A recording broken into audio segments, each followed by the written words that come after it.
English students, I wanted to talk about the Hamlet essay with you today.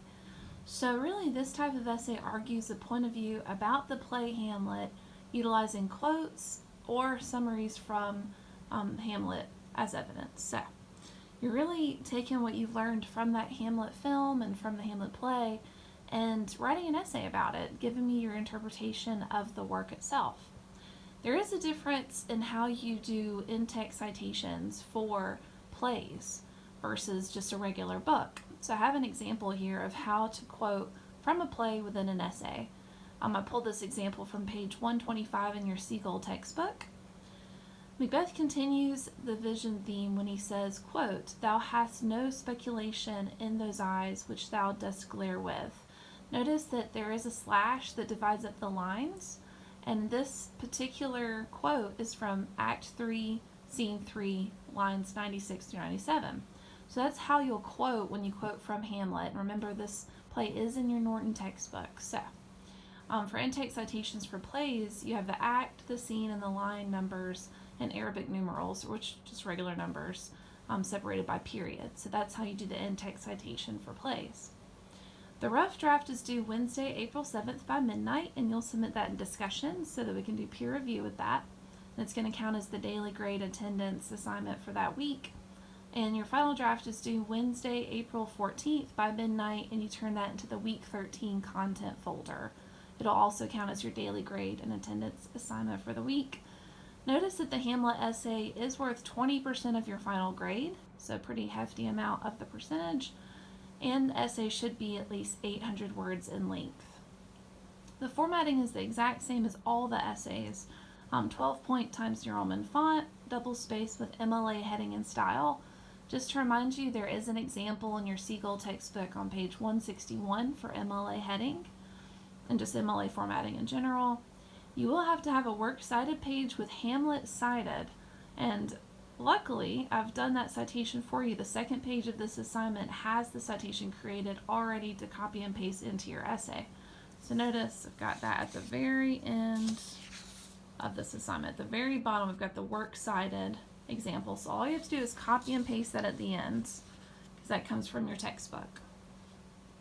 You won't need any outside sources for this essay. Please don't do any outside research, because what will happen is a lot of students will go on to SparkNotes or Schmoop or different websites and pull the interpretations off the website instead of thinking about the play themselves and coming in with their own ideas about it. I'd much rather hear your ideas about the play versus the same ideas that have been online for years now. So definitely just put your ideas in the essay and cite just Hamlet. You don't need to have any outside research for it. Here are some topic ideas for the essay. All of the topics will need to be based off Hamlet, so even if you've done other Shakespeare plays back in high school or for other classes, I want you to focus just on Hamlet for this assignment.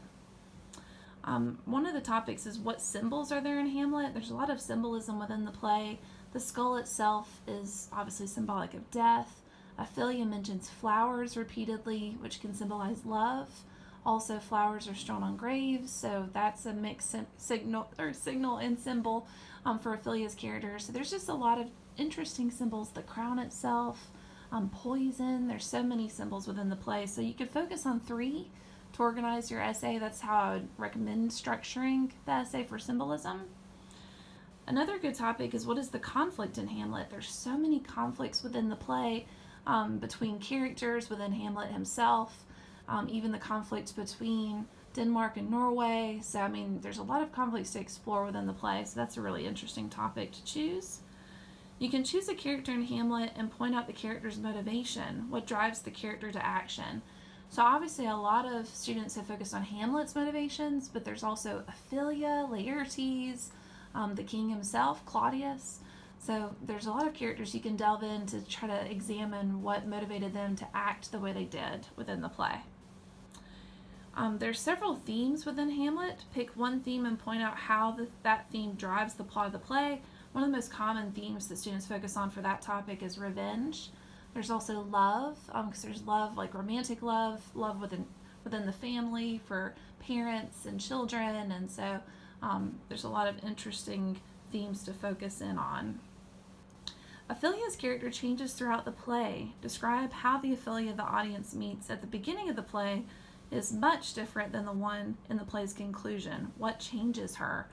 That's one of my favorite topics as well, because a lot of students will examine how Ophelia's relationships with her father and Hamlet change her ultimately, and it's really tragic because she goes from a really healthy, happy woman to the fallen woman by the end, where she's literally lost her sanity and lost everything that she loves and holds dear, and it destroys her.